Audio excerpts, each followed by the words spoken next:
नमस्कार दोस्तों, कैसे हैं आप लोग? बढ़िया होंगे।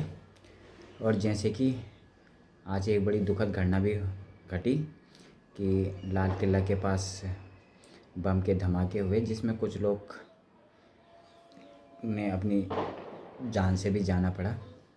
तो इसकी भी जांच चल रही है। दूसरी जो मेन टॉपिक था, मैं ये कहना चाह रहा था कि आपने देखा होगा हमारे मंदिर हैं इतने, मंदिर हों मस्जिद हों, इसको पर्सनली किसी धर्म से ना लें। जैसे कि आपने देखा होगा भगवान में हम इतना चढ़ाते हैं, पैसे चढ़ाते हैं, रुपए चढ़ाते हैं, लोग गहने चढ़ाते हैं, जेवरात चढ़ाते हैं, कई चीज़ें हैं। और आपने देखा भी होगा कि जैसे अभी केरल में एक विष्णु भगवान जी के मंदिर है, वहाँ पे 1.5 लाख करोड़ रुपए का सोना मिला। अब क्या हुआ उस सोने का, तो वो तो सरकार ही जाने।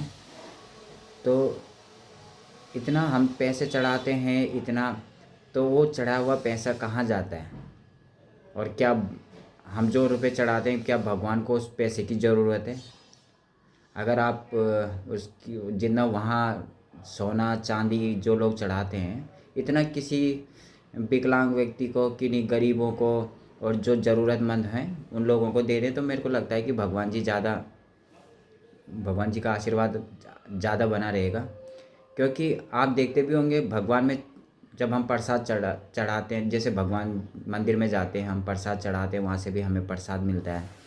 तो ऐसे ही जब जो मंदिरों में पैसे चढ़ाए जाते हैं, तो जो ज़रूरतमंद रहते हैं तो उनको भी वैसे ही बांटना भी चाहिए।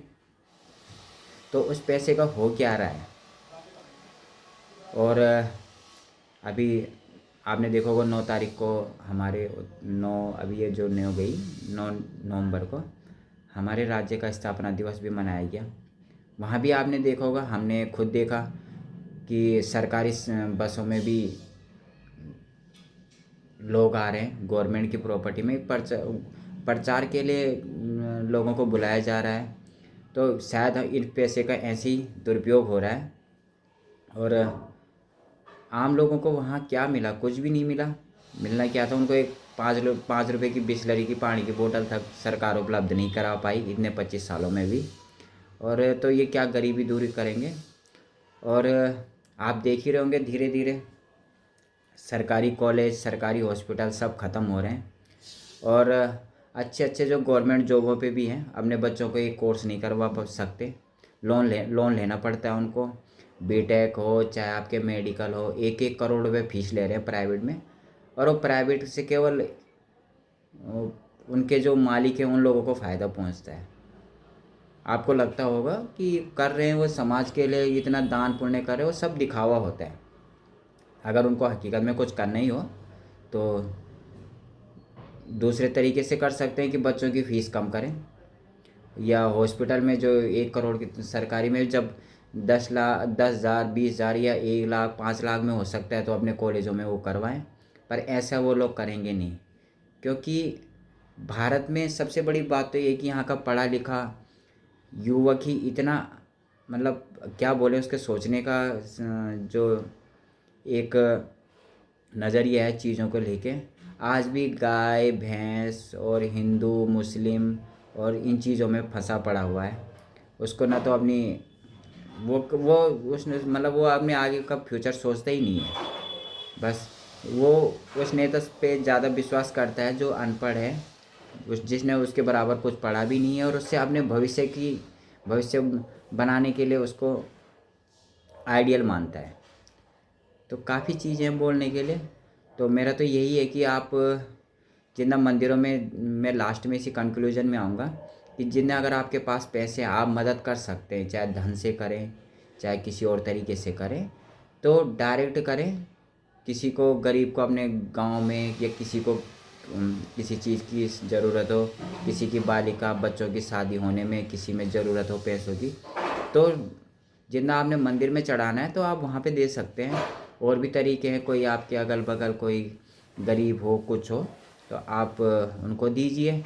और जो आप ये सोचते हैं कि हम मंदिर में 10 रुपये 5 रुपये चढ़ा रहे हैं, तो भगवान जी को तो मुझे नहीं लगता कि वो आपके पैसों की ज़रूरत है। आप बोलेंगे सरदा भी होती है, ठीक है, आप 1 रुपये चढ़ा सरदा तो आप 2 फूल चढ़ा दीजिए, वही सरदा हो गई। और कुछ लोग ये भी बोलते हैं कि मंदिर की सुरक्षा और इस चीज़ों के काम आता है ये पैसा, मंदिर में जो चढ़ाया जाता है। पर इतना भी क्या, अभी एक बालाजी का मंदिर है, मैं आऊँगा इसी उस पर। बालाजी के मंदिर में 3,000 करोड़ रुपए का सालाना टर्नओवर है उस मंदिर का। अब उस 3,000 करोड़ रुपए का क्या होता है ये सोचिए, कुछ भी नहीं। क्योंकि नेता अपने घर भर रहे हैं, वो आपका पैसा खजाना खाली कर रहे हैं, साधु मौज कर रहे हैं। साधु भी सोच, मतलब ये समझिए कि 2% साधु आपको अच्छे मिलेंगे। आप देखिए, आप रैलियों में जाके देखिए, उनके बैठने की सबसे आगे व्यवस्था है, पूरा भौतिक सुख भोग रहे हैं, तो साधु नहीं है हमारी नज़रों में, तो खादू हैं। और इन चीज़ों से भी दूर रहें, बाकी ढकोसलाबाजी इन चीज़ों से दूर रहें, अपनी एजुकेशन पे ध्यान दें और अपने एजुकेशन का सम्मान करें। एजुकेशन केवल नौकरी के लिए ही नहीं होती, आपको एक सोचने का नज़रिया देती है, विज़न देती है कि आप अच्छे से सोचें और समाज में अच्छे कार्य करें। और इन्हीं शब्दों के साथ अगर आपको हमारी बातें पसंद आए तो प्लीज़ अपना ओपिनियन दीजिए, अच्छी लगे तो ठीक, ख़राब लगे तो वो भी बताइएगा। धन्यवाद।